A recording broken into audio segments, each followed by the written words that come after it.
ನೀವು ಹೇಳಿದನ್ನೆಲ್ಲ ಅವ್ರು ಕೂಡ ಕೇಳಬೇಕು. ನಿಮ್ಗೇನೆಲ್ಲ ಸಂಶಯ ಇದೆ ಅದೇ ನಿಮಗೆ ಉತ್ತರ ಕೊಡಬೇಕು. ಈ ಎರಡು ಚರ್ಚೆ ಕೂಡ ಮುಂದೆ ಜನರಿಗೆ ಅದು ಪ್ರಯೋಜನ ಆಗಲಿ, ಈ ಒಂದು ಉದ್ದೇಶ ಇರುವಂಥದ್ದು. ನಿಮ್ಮ ಏನಿತ್ತು ಅವರೆಲ್ಲ ಸೂಚನೆ ತಂದಿದ್ರ, ಖಂಡಿತವಾಗಿಯೂ ನಾನು ಸಂವಿಧಾನ ಮತ್ತು ನಮ್ಮ ವಿಧಾನಸಭೆಯ ನಿಯಮಕ್ಕೆ ಅನುಗುಣವಾಗಿ, ರೂಲ್ಸ್ಗೆ ಅನುಗುಣವಾಗಿ ಖಂಡಿತ ಅದಕ್ಕೆ ನಾನು ಚರ್ಚೆ ಮಾಡಲಿಕ್ಕೆ ಅವಕಾಶ ಮಾಡಿ ನಾನು ಕೊಟ್ಟಿರ್ತೇನೆ.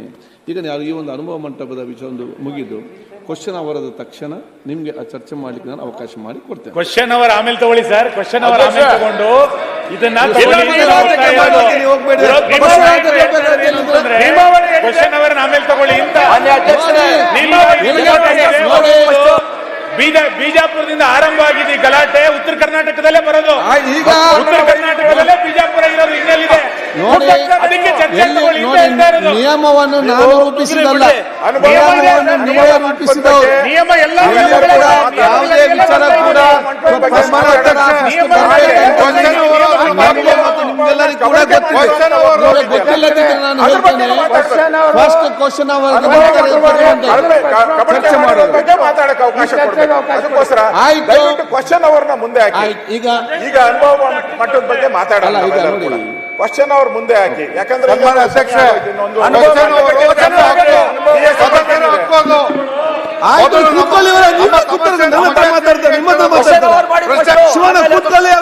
ಮಾತಾಡ್ತಾರೆ. ನೀವು ಕೂತ್ಕೊಳ್ಳಿ, ನಿಮಗೆ ಆಸಕ್ತಿ ನಡೆಸಲಿಕ್ಕೆ. ಆಯ್ತು, ಶಿವನ್ ಕೂತ್ಕೊಳ್ಳಿ,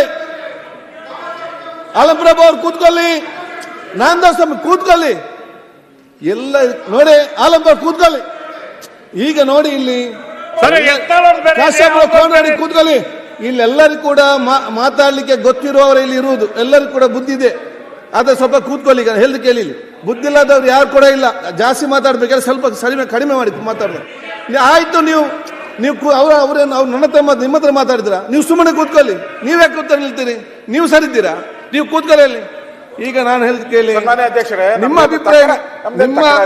ಅಭಿಪ್ರಾಯ ಏನಿದೆ? ನೀವು ಹೇಳುವಂತದ್ದೇನು ಮಹತ್ವದ ವಿಚಾರ ಇದೆ. ನೀವು ಕ್ವಶನ್ ಅವರನ್ನು ತೆಕ್ಕೊಂಡು ಮುಂದಕ್ಕೆ ಹಾಕಿ ಅದರ ಮುಂದೆ ಚರ್ಚೆ ಕೊಡಿ ಅಂತ ಕೇಳುವುದಲ್ಲ. ಅದನ್ನ ನೀವು ಹೇಳುವುದು ಅನುಭವ ಮಾಡಿದ ಚರ್ಚೆ ಆದ ನಂತರ ಕ್ವಶನ್ ಅವ್ರ ಮುಂಚೆ ಕೊಡಿ ಅಂತ ತಾವು ಕೇಳುವಂಥದ್ದು. ಈ ಒಂದು ಸದನದ ನಿಯಮವನ್ನು ನಾನು ಮಾಡಿದಲ್ಲ, ನೀವೆಲ್ಲ ಸೇರಿ ಮಾಡಿದವು, ಹೌದಾ? ನಾನೀಗ ಸಣ್ಣ ನಿಯಮಕ್ಕೆ ಅನುಗುಣವಾಗಿ ನಡೆದಿದ್ರೆ ನಾಳೆ ನೀವು ಹೇಳುವವರು ಇವರು ನಿಯಮ ಪ್ರಕಾರ ನಡೆಯುವುದಿಲ್ಲ ಅಂತೇಳಿ. ಈಗ ನಿಮ್ಮ ಮಹತ್ವದ ಬೇಡಿಕೆ ಬಲ ಆಸಕ್ತಿ ಚರ್ಚೆಗೆ ಇದನ್ನು ಅದಕ್ಕೆ ಮುಂಚೆ ತೆಕ್ಕೊಳ್ಬೇಕಂತ ಕೇಳುವಂಥದ್ದು. ಖಂಡಿತವಾಗಿಯೂ ಈಗ ನಿಮ್ಮ BSc ಮೀಟಿಂಗ್ ಇದೆ, ಅಲ್ಲಿ ಚರ್ಚೆ ಮಾಡುವ. ಆ ಚರ್ಚೆಯಲ್ಲಿ ಏನಾಗ್ತದೆ ಅದ್ರ ಪ್ರಕಾರ ಹೋಗುವ.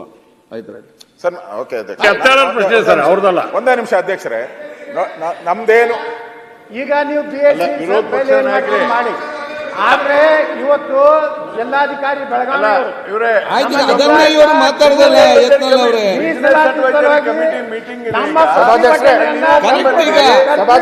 ಅದೇ ವಿಚಾರವನ್ನು ಅವ್ರು ಹೇಳ್ತಾ ಇದ್ದಾರೆ. ನಿಮ್ಮ ವಿಚಾರವನ್ನೇ ಇಲ್ಲ ಈ ವಿಚಾರ ಬೇರೆ. ಇಲ್ಲಿ ಆಡಳಿತ ನಡೆದೈತೆ, ಅದ್ರ ಬಗ್ಗೆ ಮಾತಾಡ್ಬೇಕು. ಚರ್ಚೆ ಮಾಡಿ ಬನ್ನಿ. ಕೂತ್ಕೊಳ್ಳಿ. ಸಂವಿಧಾನದ ಪ್ರಕಾರ ಆಡಳಿತ ನಡೆದಿತ್ತು, ತುಗುಲಕ್ ಆಡಳಿತ ನಡೆದಿತ್ತು.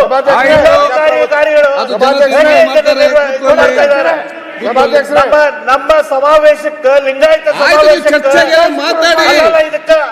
ಮುಖ್ಯಮಂತ್ರಿಗಳು ಉತ್ತರ ಕೊಡ್ಲಿ. ನೀವು ಚರ್ಚೆಯಲ್ಲಿ ಮಾತಾಡಿ. ಈಗಾಗ ಮಾತಾಡ್ತೀರಿ, ಈಗಾಗ ಮಾತಾಡಿ, ಚರ್ಚೆಯಲ್ಲಿ ಮಾತಾಡಿದ್ರೆ ಈಗ ಶಿಕ್ಷಣ ಮಾಡ್ತೀರಿ.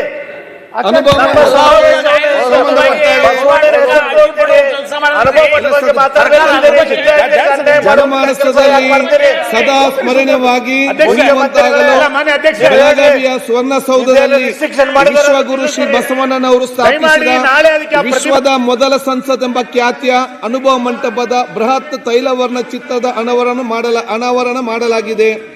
ಸನ್ಮಾನ್ಯ ಮುಖ್ಯಮಂತ್ರಿಯವರು ತಮ್ಮ ಅಮೃತ ಹಸ್ತದಿಂದ ಇನ್ನಿತರ ಪ್ರತಿಪಕ್ಷ ನಾಯಕರು ಮತ್ತು ಇನ್ನಿತರ ಮಾನ್ಯ ಮಂತ್ರಿಗಳು ಮತ್ತು ಗಣ್ಯರ ಮಧ್ಯೆಯಲ್ಲಿ ಇದನ್ನು ಇವತ್ತು ಅನಾವರಣಗೊಳಿಸಲಾಗಿದೆ.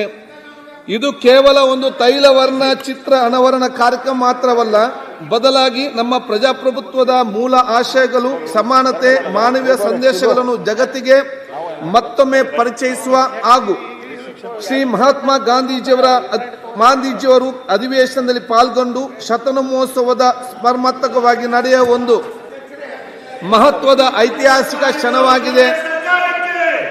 ಕ್ಯಾನ್ವಸ್ ಮೇಲೆ ಮಾಧ್ಯಮದ ಮೂಲಕ ರಚಿಸಲ್ಪಟ್ಟ ಅಗಲದ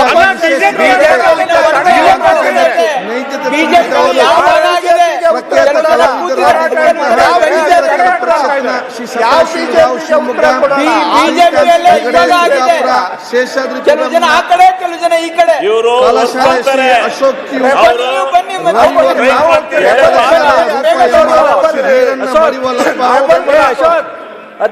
ಬೈಲ್ಹೊಂಗಲ ಮತ್ತು ಮಹೇಶ್ ಅವರು ಮಾಡಿದ್ದೀರಾ? ನಾಳೆ ಹೋರಾಟಕ್ಕೆ ತಡೆ ಯಾಕೆ ಮಾಡಿದ್ದೀರಾ? ಮೊದಲ ಸಭಾಧ್ಯಕ್ಷರು ಅಜಾಮರ ಚಿಂತನೆಗಳನ್ನು ಮತ್ತು ತತ್ವಜ್ಞಾನವನ್ನು ಪ್ರತಿಬಿಂಬಿಸಿದ ಈ ಪವಿತ್ರ ವೇದಿಕೆಯು ಕೇವಲ ಶರಣ ಚಿಂತನೆಯ ಕೇಂದ್ರವಾಗಿರದೆ ಸಮಸ್ತ ಮನುಕುಲದ ಏಳಿಗೆಗೆ ಶಾಶ್ವತ ಆದರ್ಶ ನೀಡಿ ಮಾನವೀಯತೆ ಮತ್ತು ಸಮಾನತೆಯ ಮಹಾನ್ ಸಂದೇಶಗಳನ್ನು ಸಮಸ್ತ ಕೇಂದ್ರವಾಗಿತ್ತು. ಇದು ಸರ್ವ ಜಾತಿ ಧರ್ಮಗಳ ಸ್ವೀಕರಿಸಿದ ಪವಿತ್ರತೆ ತಾಣವಾಗಿದ್ದು ಅಕ್ಕ ಮಹಾದೇವಿ, ಮಾದರ ಚೆನ್ನಯ್ಯ, ಅಂಬಿಗರ ಚೌಡಯ್ಯ, ಸಿದ್ದ ಮಹೇಶ್ವರ, ಮಡಿವಾಳ ಮಾಚಿದೇವ, ದೋಹರ ಕಕ್ಕಯ್ಯ, ಕೇತಯ್ಯ, ಬಹುಮುಖಿ ಚೌಡಯ್ಯ, ಕೇತಲ ದೇವಿ ದುಗ್ಗಲೆ, ಕಾಲಪ್ಪ ಮೊದಲಾದ ಶರಣರ ದಿವ್ಯ ಚಿಂತನೆ ಜಗತ್ತಿಗೆ ಪರಿಚಯಿಸಿದ ಆ ಪುಣ್ಯ ಸ್ಥಳವಾಗಿದೆ. ಈ ಒಂದು ನಾವು ಮಾತು ಅರ್ಥ ಮಾಡಿಕೊಳ್ಳುವುದಲ್ಲ, ಮುಂದಿನ ದಿನಗಳಲ್ಲಿ ಯುವ ಜನಾಂಗ ವಿದ್ಯಾರ್ಥಿ ಸಮುದಾಯವನ್ನು ಮಾಹಿತಿ ಕೊಡಬೇಕು. ಮತ್ತು ಪರಂಪರೆಯನ್ನು ಜನಸಾಮಾನ್ಯ ಮತ್ತು ಮುಂದಿನ ಪರಿಚಯ ಮಾಡಲಿಕ್ಕೆ ಒಂದು ಭಾವಚಿತ್ರಲಾಗಿದೆ. ಇದಕ್ಕೆ ಸಹಕಾರ ಕೊಟ್ಟಂತಹ ಮುಖ್ಯಮಂತ್ರಿಗಳಿಗೆ ನಿಮಗೆ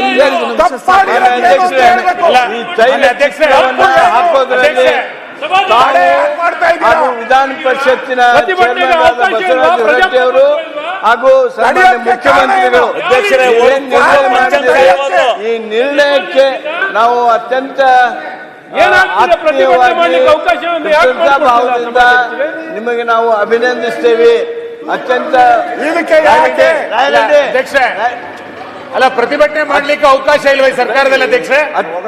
ವಾಹನಗಳನ್ನ ಬರ್ಲಿಕ್ಕೆ ಬಿಡಲ್ಲ ಜಿಲ್ಲಾಧಿಕಾರಿಗಳ ಆದೇಶ ಅಂತಂದ್ರೆ ಏನರ್ಥ? ಅತ್ಯಂತ ಗೌರವದಿಂದ ಅಲ್ಲ ಅಧ್ಯಕ್ಷ, ಇದಕ್ಕೇನೊಂದು ಹೋಮ್ ಮಿನಿಸ್ಟರ್ ಇಲ್ಲೇ ಇದ್ದಾರೆ, ಮುಖ್ಯಮಂತ್ರಿಗಳಿಲ್ಲೇ ಇದ್ದಾರೆ, ಸ್ಪಷ್ಟೀಕರಣ ಇಲ್ಲ, ಪ್ರತಿಭಟನೆ ಮಾಡೋದಿಲ್ಲ ಅಂತ ಆದೇಶ ಇದೆಯಾ? ಏನ್ ಕೇರ್ ಮಾಡಿ ಅನುಭವ ಮಂಟಪ ಈಗ parliament of the world Panchamasali ಹೋರಾಟ ಏನಿದೆ ಅದಕ್ಕೆ ತಡೆ ಮಾಡಿದಿರಲ್ಲ, ಯಾಕೆ ತಡೆ ಮಾಡಿದ್ದೀರಾ? ಬಸವಣ್ಣವರ ಕಾಲದಲ್ಲಿ ಏನಾಗಿದೆ? ಆ ಚಿತ್ರವನ್ನ ತಾವು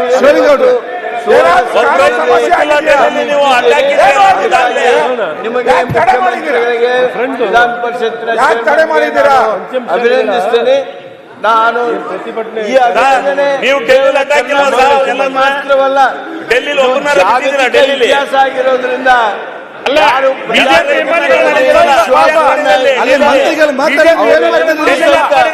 ಈ ತೈಲ ಚಿತ್ರವನ್ನ ತಾವು ಹಾಕುವಂತ ಅದಕ್ಕಾಗಿ ಮತ್ತೊಮ್ಮೆ ಈ ಸದನದ ಪರವಾಗಿಯೂ ಸಹಿತ ಅಭಿನಂದಿಸಿ ಈ ಬಸವಣ್ಣವರ ವಿಚಾರಗಳನ್ನ ಇಟ್ಕೊಂಡಿರ್ತಕ್ಕಂಥ ಪಂಚಮಶಾಲಿ ಸಮುದಾಯ ಅವರು ಹೋರಾಟ ಮಾಡ್ತಾ ಇದ್ದಾರೆ. ಈ ಸರ್ಕಾರದಲ್ಲಿ ಪ್ರತಿಭಟನೆ ಮಾಡೋಂಗಿಲ್ವಾ? ಸರ್ಕಾರದ ವಿರುದ್ಧ ಯಾರು ಧ್ವನಿ ಎತ್ತಂಗಿಲ್ವಾ? ಹಿಟ್ಲರ್ ಸರ್ಕಾರದ ವಿರುದ್ಧ ಯಾರು ಧ್ವನಿ ಎತ್ತಂಗಿಲ್ಲ ಅನ್ನುವಂತ ಪರಿಸ್ಥಿತಿ ನಿರ್ಮಾಣ ಆಯ್ತಾ? ಮೋದಿ ಸರ್ಕಾರ